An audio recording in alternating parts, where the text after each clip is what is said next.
Le code de déontologie et d'éthique applicable à la profession d'agent immobilier essaie au mieux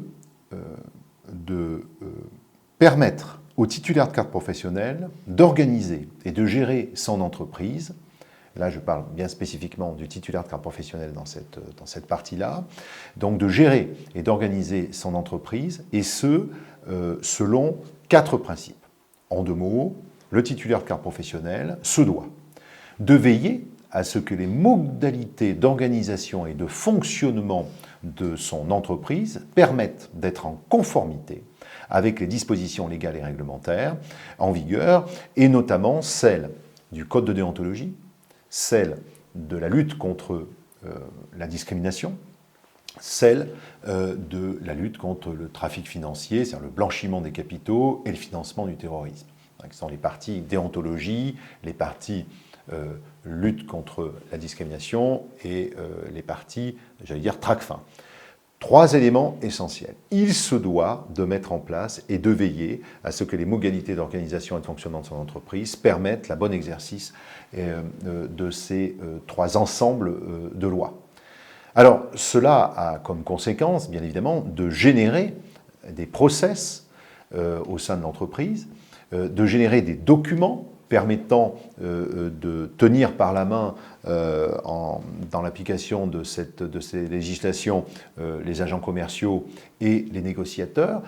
pour pouvoir les aider au mieux dans l'application de la lutte contre le blanchiment, de la lutte contre le terrorisme, de la lutte contre la discrimination. Et donc ça implique, bien sûr, l'émission de documents internes au sein de l'entreprise permettant, encore une fois, de fixer une ligne droite, un process le plus cartésien possible que se devront d'appliquer les agents commerciaux et les négociateurs. Premier point. Deuxième point, assurer évidemment la direction, effective de l'entreprise. La loi est très claire depuis ce code de déontologie, c'est-à-dire qu'on ne peut plus avoir assurément de ce qu'on peut appeler un gérant titulaire de paille, c'est-à-dire quelqu'un qui serait à même d'être éminemment associé et gérant de l'entreprise, titulaire parallèlement, puisque de toute façon la législation ne nous permet pas d'avoir le choix, mais surtout être à même d'être dans l'entreprise, de vérifier, de contrôler, selon ce que nous implique la loi Hoguet, tous les registres et répertoires obligatoires et de tenir son entreprise, aussi bien quant à l'application de la loi Hoguet et de tous les codes qui nous régissent, mais aussi une direction effective, c'est-à-dire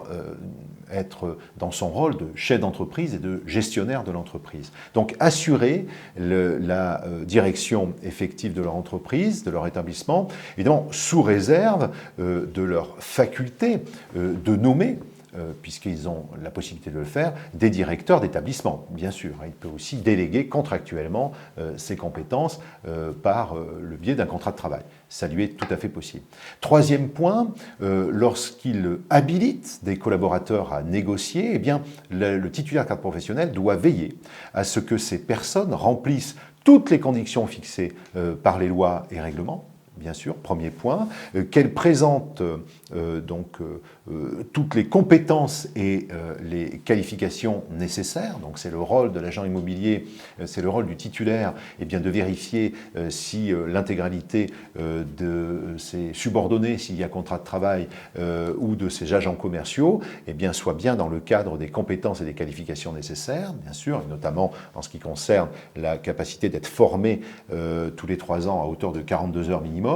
Et lorsque ces collaborateurs sont agents commerciaux, de veiller en particulier à ce qu'ils soient inscrits sur les registres spéciaux des agents commerciaux